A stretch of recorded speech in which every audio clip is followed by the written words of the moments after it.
Hey guys, it's Andrew, aka Grillin' with Guns, aka Moonboy. Just wanted to throw together my week 5 video one video once more. I just recorded it and none of the audio took, so take two, I guess. It's alright. Got nothing but time. So, what is this about? Today we're going to be talking about an example where I fell in love with a product or a service or a personality. I'm just going to go ahead and hit the trifecta and cover all three. So I'll start off with a product. It's not really your typical product. It's not something that you go to your normal store and buy. It's not like an iPhone or anything trendy like that. Uh, a product that I really fell in love with. I fell in love with maybe 10, 15 years ago. It's the Mosin Nagant. Now, what is a Mosin Nagant, you might ask? Well, basically, it is a World War II sniper rifle that Russia made. It was mass produced. They weren't all sniper rifles, but they were general purpose rifles, and basically they were invincible. You could run them over with a truck. I've seen it done, and they still fire just fine.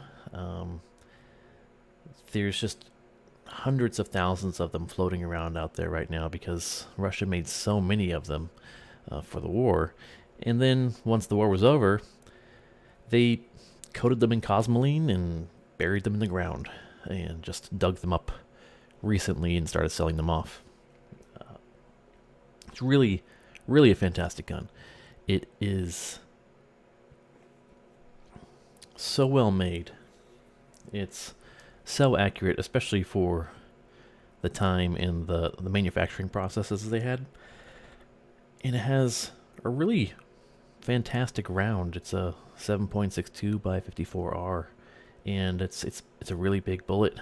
It's got a lot of kick behind it, and I love it. So there's a lot of things that I do love about it. It's beautiful. It's cheap. It's damn near indestructible, and it has a lot of history. It really captivated me with the history behind it. Like, I think the first time I learned about it was probably with one of the Call of Duty games or Enemy at the Gates, the movie, something like that. But ever since then, I was like, yeah, I gotta get me one of those. And I picked one up at a gun store one day for I think $90, and I've since put, $800 worth of optics on it. It's pretty ridiculous, but it's a whole lot of fun. It kicks like a mule. It just has a personality all its own. It's got the little dents and scratches from use in the war. It's got little stamps on it from the factory that it was made and whoever owned it at the time before me. They're pretty customizable, and they're just so easy to maintain. I mean, they were buried for like 60 years and they're fine. Basically, all you got to do is oil them up if you're not going to use them, and it's all good. Um, so another thing that I like about the Mosin is that it's not only got a lot of history, but it's popular with a certain segment of the internet. And it's a meme gun basically because it's so cheap and anyone can pick one up. The Reddit and 4chan communities really like to rag on it a little bit in good fun and make a lot of memes about the cosmoline that's always all over them, and how you can use it for pole vaulting and because it's a really long gun. Things like that, and it's got a fun nickname. They call it a nugget. So I don't know. Everything about it is great, and I think aside from the history, the community behind it is really kind of what made me fall in love with it.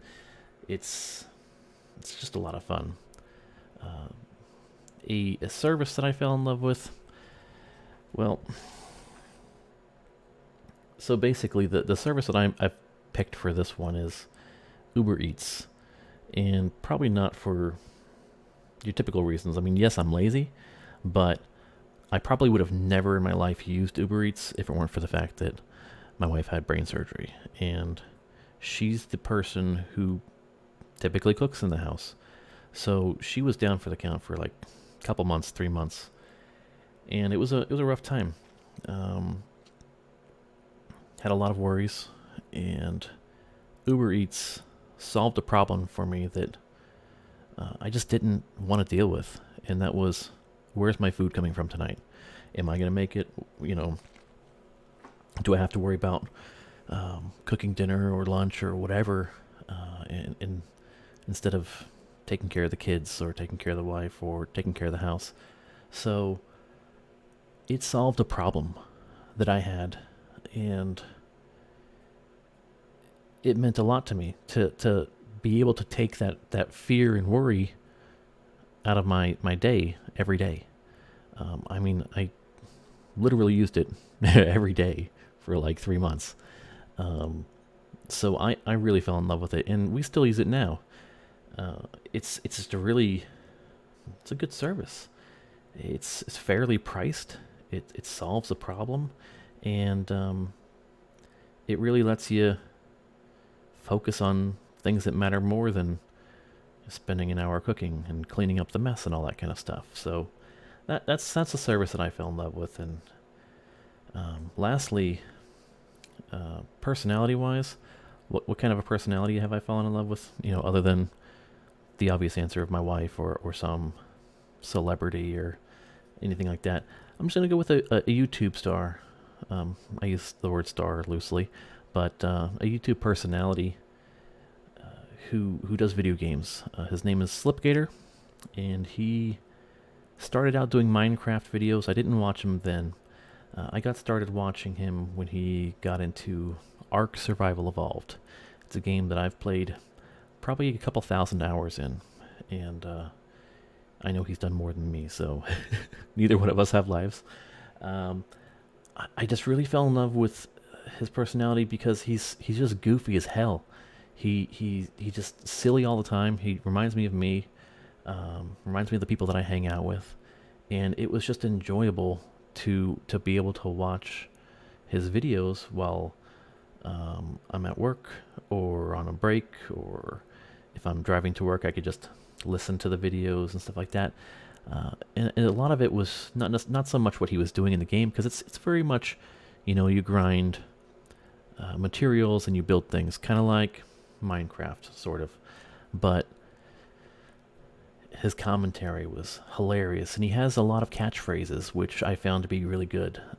The repetition of those catchphrases in every video really made you feel like you knew it was coming and that you were part of his clique. And I think that's a fantastic thing to have if you're a YouTuber, is those catchphrases that you can lure your crowd in with, and make them feel like they're part of your special group. I mean, he's got a few of them that he starts off his videos every time with, "What is up, the world? It's your friendly neighborhood Slipgator." And then he always says stuff like, "Nail a dice that can't be stopped," or he's gonna do stuff and things. It's always doing stuff and things. So what's the purpose of today's video? Oh, we're just gonna do stuff and things, that kind of stuff. And just as anyone should, once you reach a certain level of popularity, he took those catchphrases and put them on T-shirts and things like that. And I don't blame him. I think that's great. I think he's doing what everyone should. And his personality, he's never been one who goes on Twitch and begs for tips and things like that. He just makes good content, and he has a good community who follows him, because he's not dirty. He doesn't do like first person shooters. He's not on Twitch, always trying to pimp the next game or whatever. He sticks to a few games that he really enjoys and who have niche communities, and he just sticks with it. And I really like that. It makes you feel like you're part of the club. So those are my examples of why I fell in love, and really what they boil back down to is having a sense of community for two of them, and the other one is just being able to solve a problem, or at least take your mind off of a worry. And I think that those are good goals for any content creator. If you can take someone's mind off of the bad situation they're in at the time, and if you can make them feel like they're part of your tribe, you're winning. And I really hope that one day I'll be able to get to that point, because I can see why these people are successful and why these groups and products and services they're successful. And like I said, one day I hope I'm there. But until then, comment below. Tell me why I suck, and tell me what you'd like to see from me in the future. Thanks for watching.